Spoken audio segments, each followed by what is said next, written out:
ਵੀ ਨਹੀਂ ਕੀਤਾ ਤੂੰ ਵੇ ਆਪ ਵਾਦਨੀ ਹੁਣ ਮਿੱਤਰਾਂ ਨੂੰ ਕਿੱਥੋਂ ਤੂੰ ਕਰੇਂਗੀ ਯਾਦਨੀ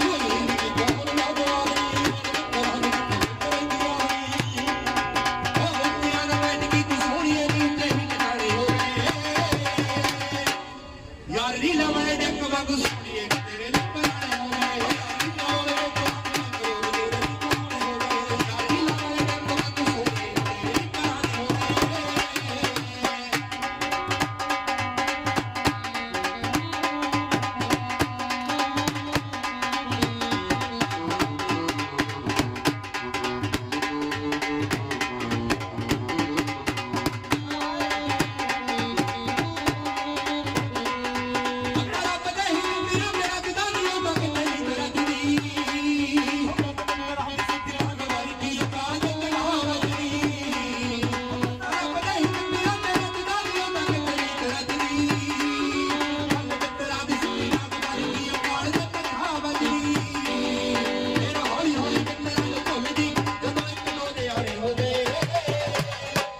ਯਾਰ ਰੀਲਾ ਵਾਲੇ ਡੱਕ ਵਾਂਗੂ ਸੋਹਣੀਏ